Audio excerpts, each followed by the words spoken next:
What's up, guys? Thanks so much for clicking on the video. My name is Leah, and baby, let's get into the drama of it all.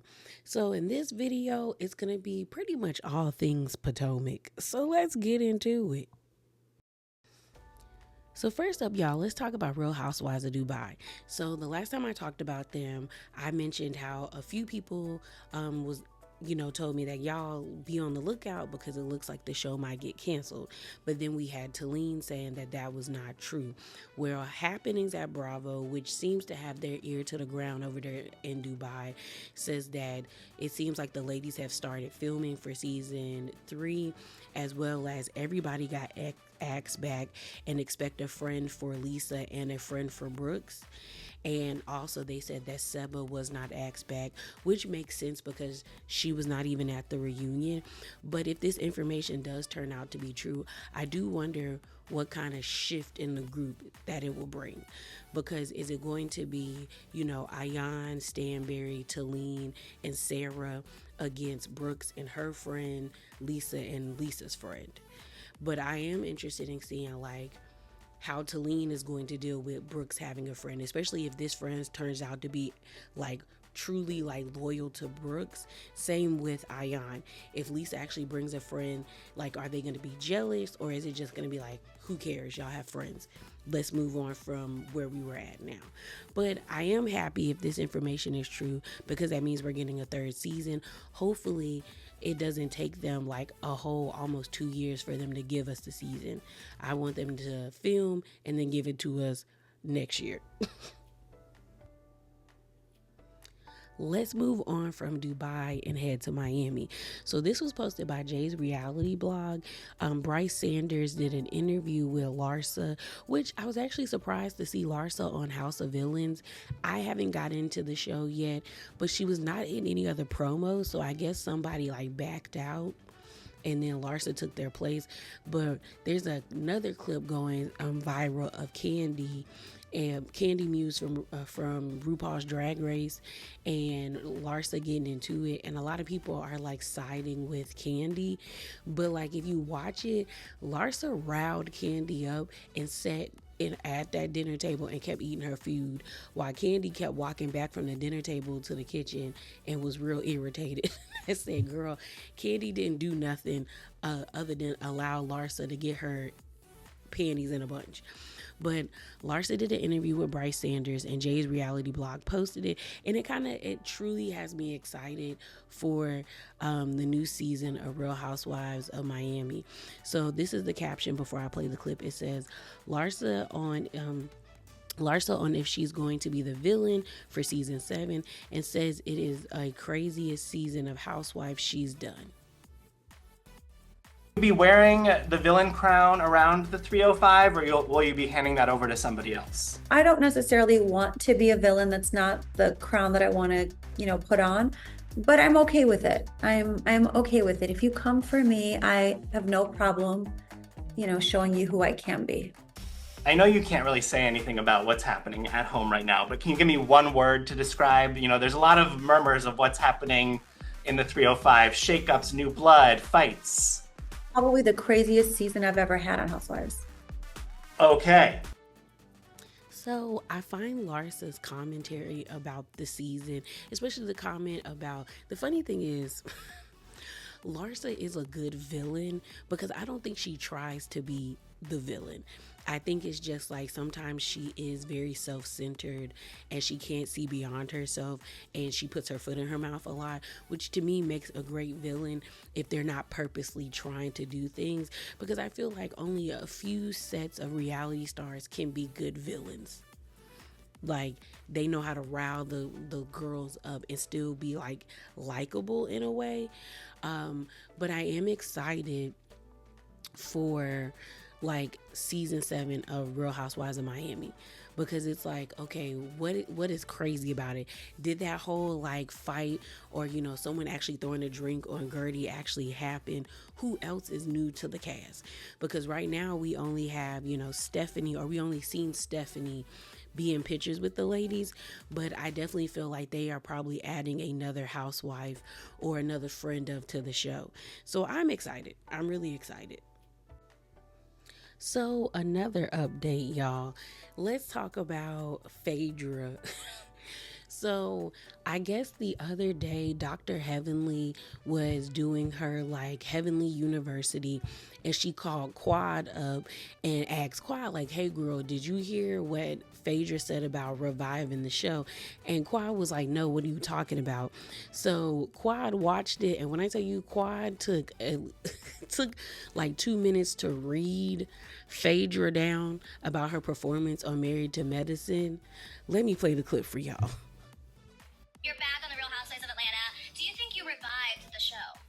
Well, of course I did. She said she revived Housewives. Most shows.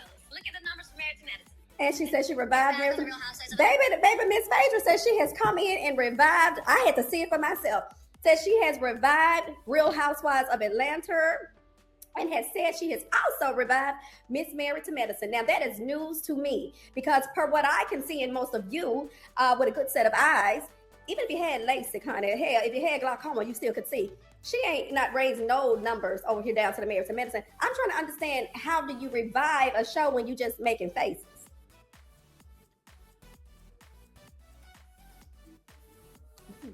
Oh, Jesus, take the wheel. How does that happen? If that is the case, then how about next season, season 12, we all just make faces? And let's see how revived the show will be. You know what, quite honestly, I thought that was a kind of slap in the face because I honestly think, and you tell me what you think, did we not help her? I mean, your words, she was benched for 5 years. Those were your words. Well, we didn't see her at all for 5 years. I mean, maybe sprinkles here and there, but not really much of anything. And if we're talking about revival, I would have to say she most certainly was resuscitated as I helped to usher her in to Married to Medicine. Okay, and I think it's the other way around. I think she's quite confused. I don't know, maybe she's been dropped on her head or something. I don't know.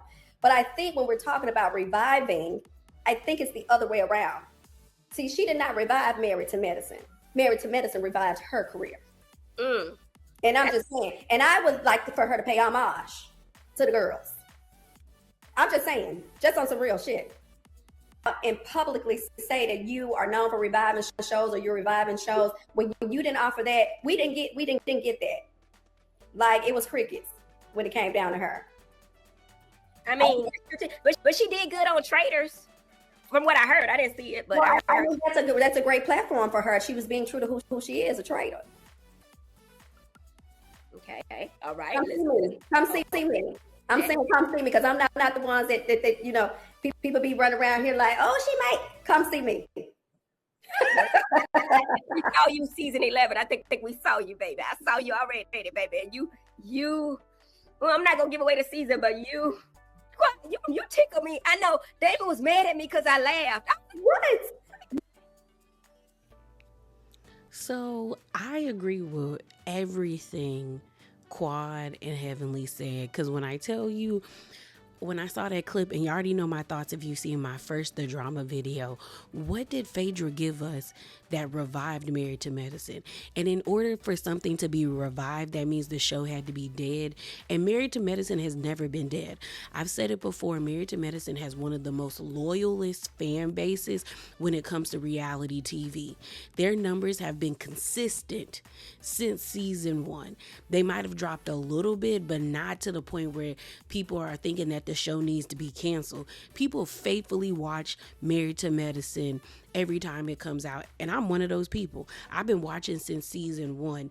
So for Phaedra to think that she did anything for the show is wild to me. She may have spiked the numbers maybe the first 3 episodes of season 10, but like after that, I feel like the numbers stabilized and nobody was talking about Phaedra. Like Sweet Tea had more of an impact than Phaedra. Leave my husband out of it. You know, I get last year's to the money. Like, she had more memorable lines from her debut season than Phaedra. So the fact that Phaedra is so like, Phaedra's starting to drink her own Kool-Aid, because let's be honest, did she revive Traders? Yes. because, and I don't even know if I could say revive, because like I said, something has to be dead in order to be revived. But I will say I tuned into season 2 of Traitors because of Phaedra, because everyone was talking about how great of a team player, or not a team player, but a game player she was. And I was like, oh, like, let me tune in. And I enjoyed the show. I've never watched the first season, still haven't seen the first season of Traitors, but I saw season 2 of Traitors. So to me, it feels like, yeah, girl, you got an Emmy for that show, but like, you haven't done anything for Married to Medicine. And then for her to say like she revived Atlanta, and we come to find out that Phaedra came in at the latter half of the season, like where they probably, like, Phaedra will probably be in the last maybe 4 or 3 episodes of the season, bro. And I'm just looking at Phaedra like, girl, we haven't even seen the season. So for you to be this emboldened to say that like I revive most shows, you better hope season 16 of Real Housewives of Atlanta is good, because if it's not, they gonna be throwing this in your face. I know I am. I'm also curious to know if she gonna respond back. And if she does respond back, I wonder what she will say. It does seem that like Quad still has issues with Phaedra based off of the way that she, like she said, she was a traitor towards her. You know, Quad brought Phaedra on to Married to Medicine, and then when the girls fell out with Quad, Phaedra jumped ship and sided with the girls. So I definitely feel like season 11, Quad was probably getting in Phaedra's, you know what, the whole entire season. She probably had her foot on her neck the whole entire season, and I would love to watch it. Because Quad basically said, girl, get at me. And I said, girl, okay, I see you. All right, y'all, so let's get into Potomac. Let's first start off with Karen. So this was posted by Jay's reality blog on Thursday or last Thursday, and it was from In Touch, and it was reporting that Karen Huger is accusing the police of conducting an illegal search after her DUI, and she is fighting to suppress evidence. So I'm going to read the article. So it's coming from In Touch, and y'all know the link for that will be in the description box below.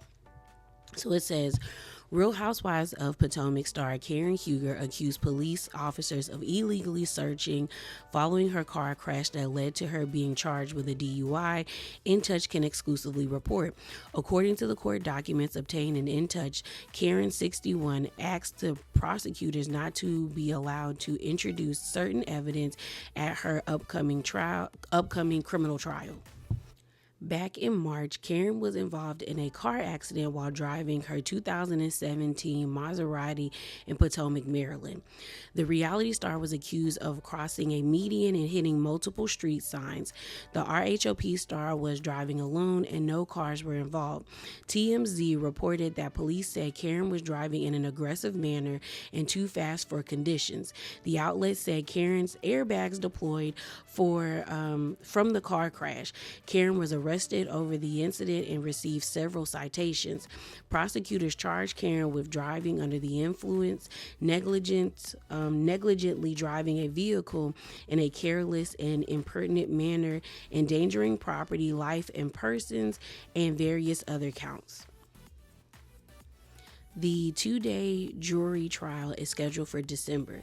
In her motion, Karen said she was assisted out of her car after the crash by a neighborhood security guard, as well as Officer Kelly Baxter and Sergeant Brent Tarhan. Y'all know me and last names. She said the three took her to the ambulance to do a wellness check. Karen said that she sat in the ambulance for a few minutes but refused further medical treatment. She said her husband arrived at the scene and she exited the ambulance and walked to the curb with him. The reality star lawyer said after Karen exited the ambulance, Sergeant Tarhan grabbed Karen by the arm and told her and her husband that she is not free to leave. Karen's lawyer said the sergeant then started to interrogate Karen by asking incriminating questions such as, where were you coming from and where are you going? Girl, that's not incriminating questions. Girl, if they think you driving drunk, yeah, where were you going? What were you doing? It says the reality star said she asked the sergeant why he was grilling her. She said he told her because you were in an accident and appeared to be impaired. Karen claimed the sergeant then told her you are not free to leave. In her filings, Karen's lawyer said Karen answered the sergeant's questions in violation of her Fourth Amendment right and provided answers that coupled possibly incriminate her in the trial. As Sergeant Turin has Karen in custody and is subjecting her to illegal interrogation, Officer Kelly Baxter arrived to assist Sergeant Turin in interrogating Karen. The motion reads, Karen's lawyer said the officer in front of Karen asked her superior, "Are we going anywhere?" The sergeant allegedly told officers she understands she is not free to leave. Karen said the officer then questioned her about how much she drank. The evidence seized in the case was obtained as a result of illegal search and seizure, Karen lawyer argued. The statement taken from the defendant were involuntary and elicited during an illegal custodial interrogation without observation of mandatory procedural safeguards required by law, specifically the Fourth Amendment. Karen claimed the officers were aggressive and she was not read her Miranda warnings. Therefore, she argued the interrogation was illegal and all statements and police videos after her illegal interrogation should be suppressed.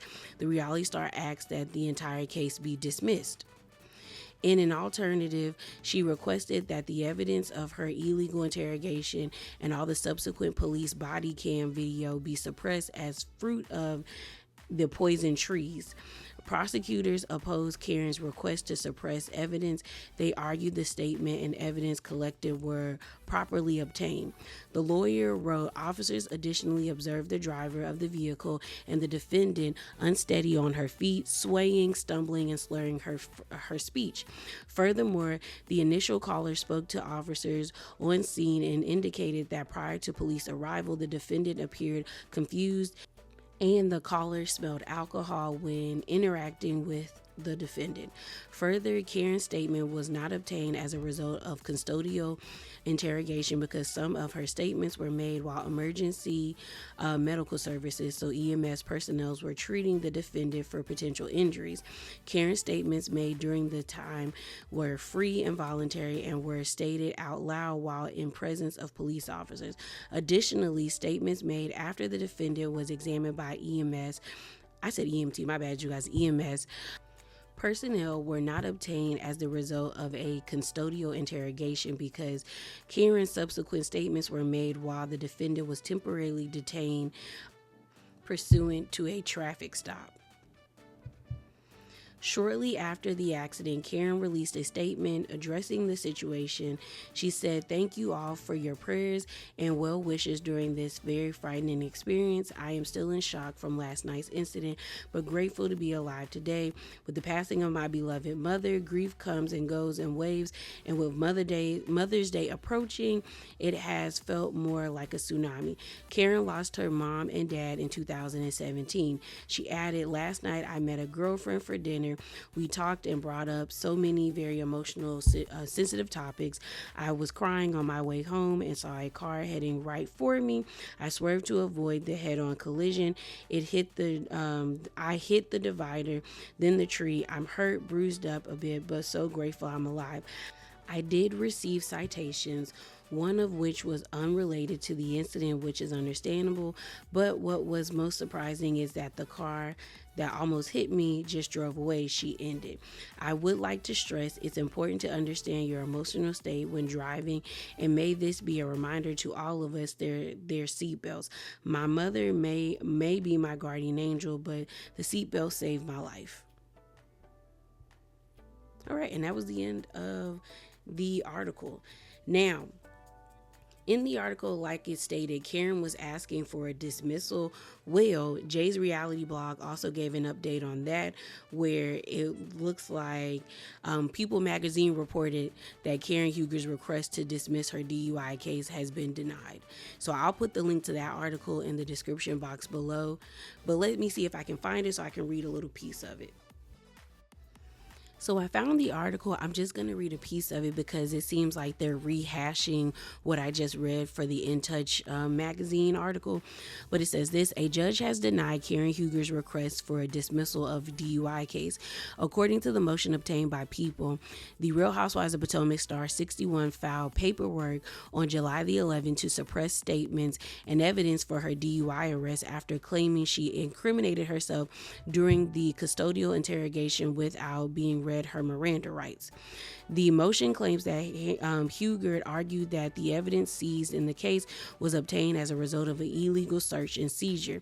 The defendant was told that she was not free to leave. Huger lawyer wrote she was not read her Miranda warnings, indicating that the information she would provide them would be used to be filing in a criminal charges against her. On July the 25th, a judge submitted a request denying the request, stating that based on the past Supreme Court case, Huger's roadside investigation did not require her to be read her Miranda rights. The defendant's statements were not obtained as a result of custodial interrogation because some of her statements were made while EMS personnel was treating the defendant for potential injuries. The ruling read, the defendant's statement made during the time were free and voluntary, and we stated out loud while in the presence of a police officer. Additionally, the statements made after the defendant was examined by EMS personnel were obtained as a result of custodial interrogation because the defendant subsequent statements were made while the defendant was temporarily detained pursuant of the traffic stop. The defendant's statement should not be suppressed, and the defendant's motion to suppress should be denied. So you guys already know, if you would like to read the articles for yourself, the links will be in the description box below. So here's my thing. If I was Karen, I would just take the L. I would just have to eat that, like, I have a second DUI and deal with the consequences from there. Because I feel like trying to fight this is going to do more harm for her than good. Because reading both articles, it's like, girl, it sounds like you were just talking. You were talking, trying to, like, possibly come up with a way to get out of getting in trouble, and it backfired on you. On top of that, I'm wondering, like, when was her last DUI, the first one? Like, was she, like, on probation or something? Or, like, I don't even think, no, or did she, like, have to do community service? Like, what were the terms and conditions with the first DUI? Because maybe that might be explaining why Karen is trying to fight this so hard. Because to me, it sounds like she's lying. That whole thing about, like, there was another car that ran you off the road. And when I first initially read that statement back when the whole situation happened, I felt like Karen was lying then.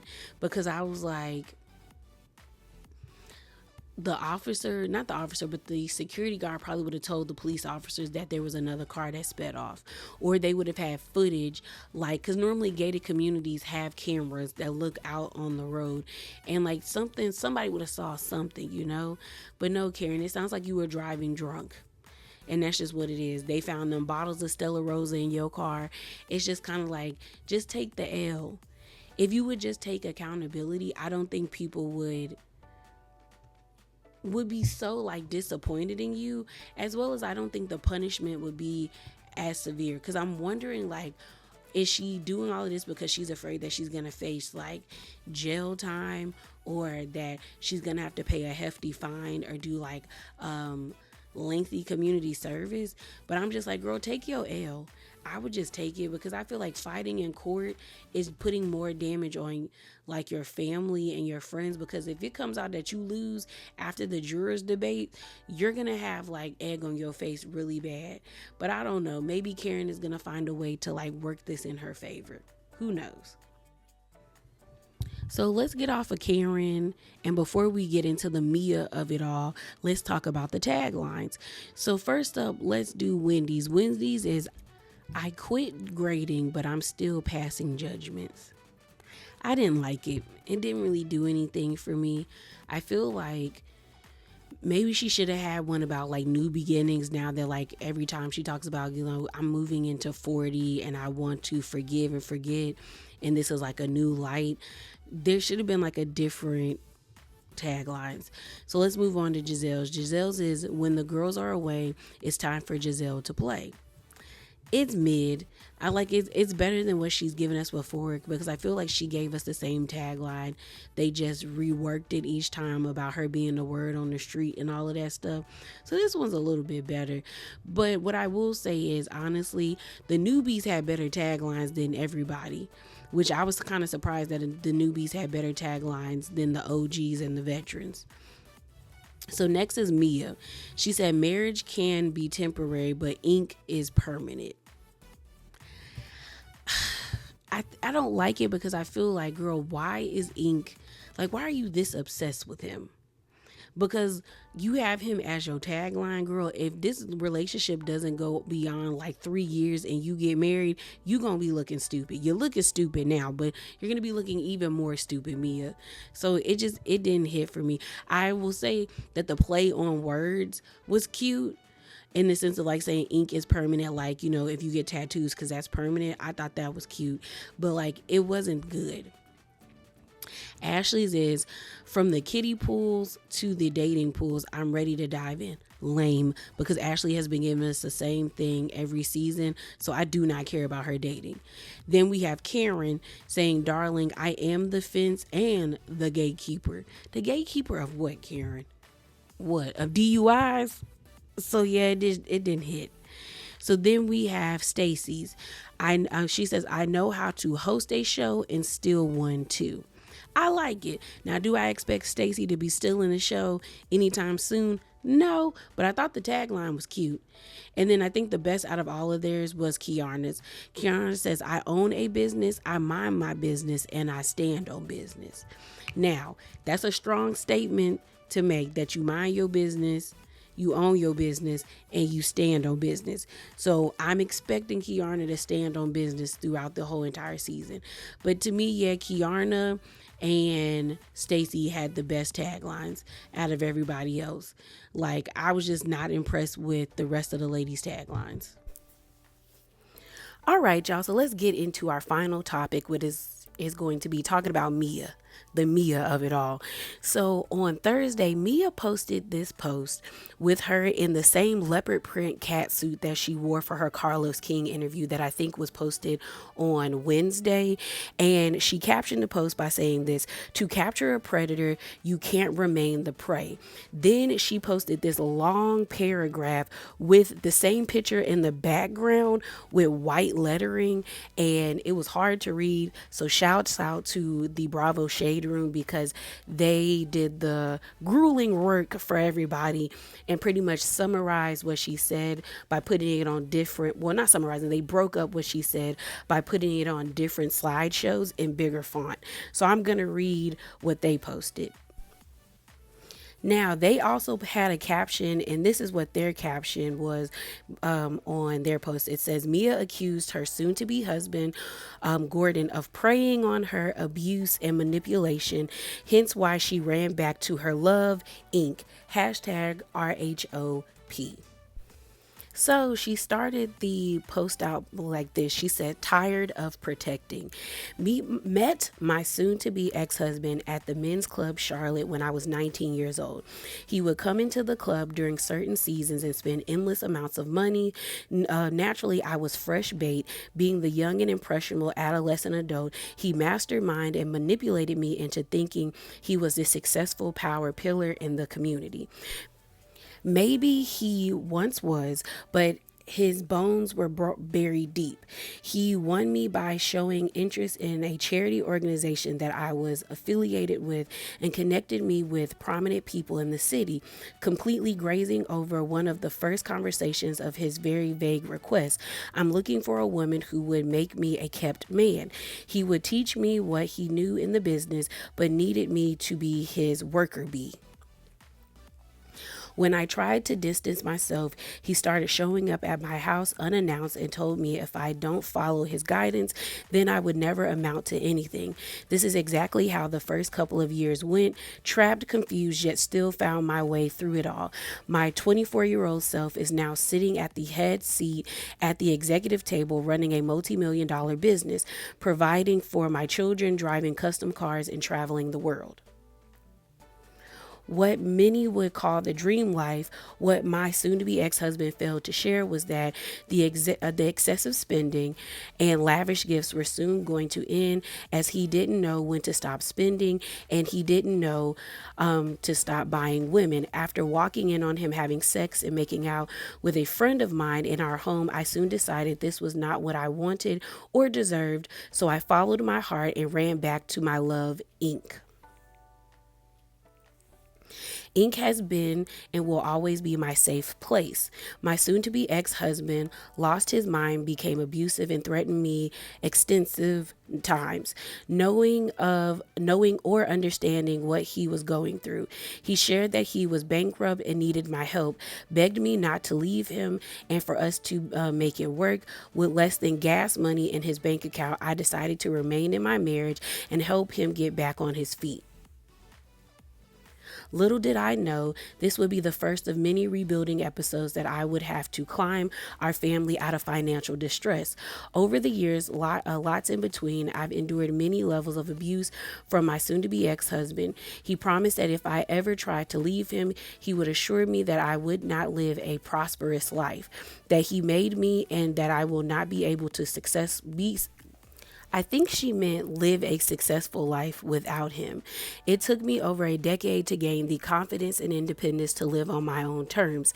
I'm tired of protecting a predator, one who pays for sexual favors, who preys on young women and master manipulates them into being his sex slaves.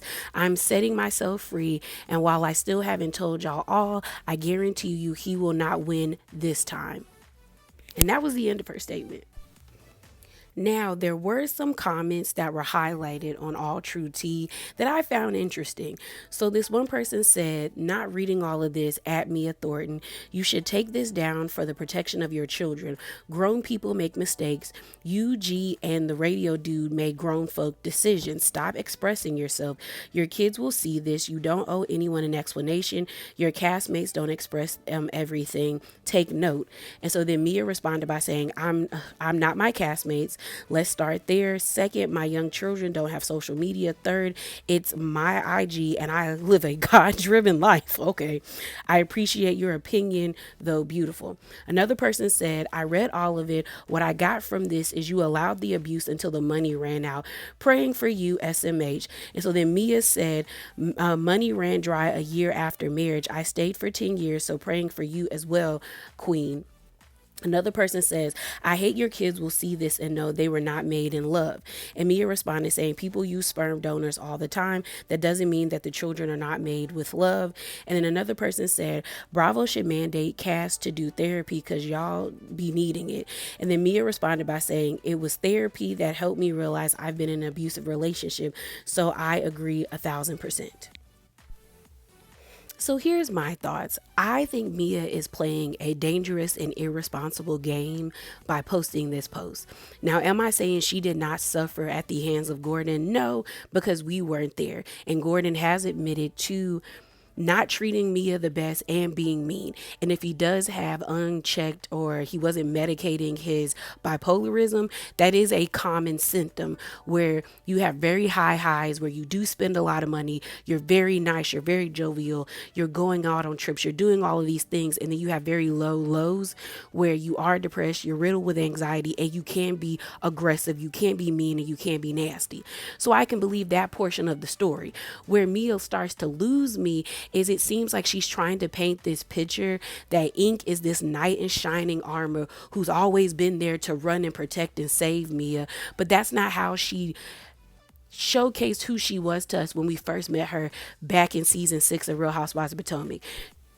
This is the same Mia who was gleefully telling us that she was the girl that was going on the trips with the married men when they would go on golfing trips. The same one that was like her and Gordon was doing things on the beach.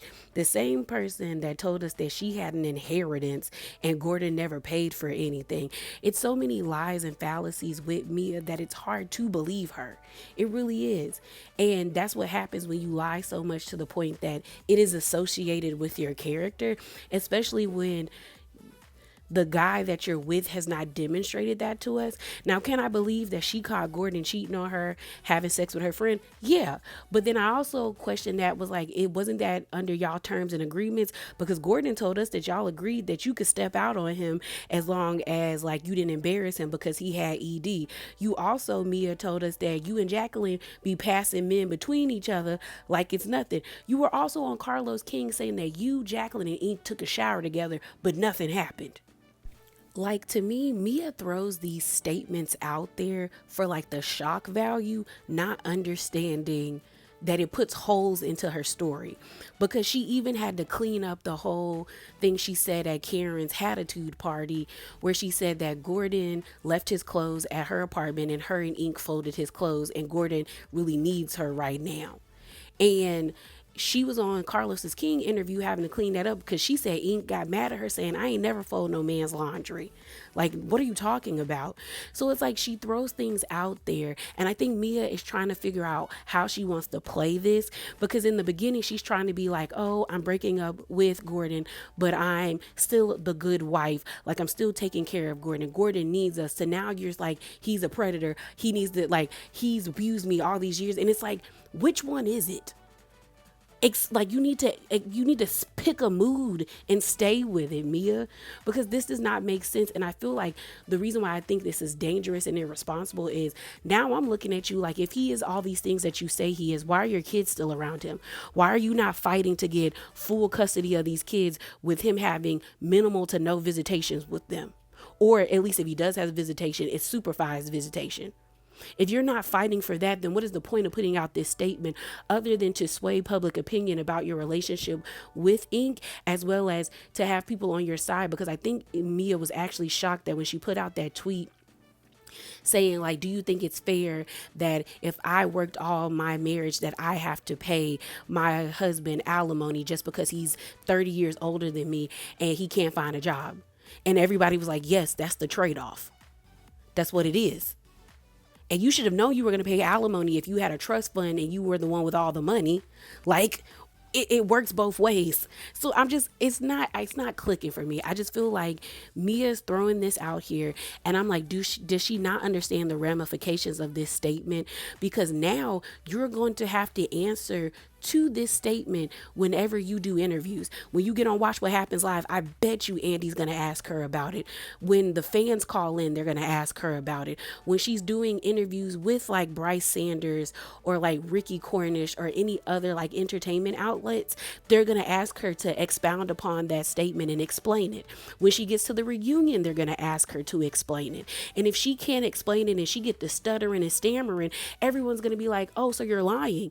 Because I promise you, when you look at the Carlos King interview, I can tell when Mia is lying, because Mia, when she speaks confidently, that's when she's telling the truth. When she's about to make up a lie, she starts to speak very slowly. Her voice gets very like calm, and she tries to think before she speaks.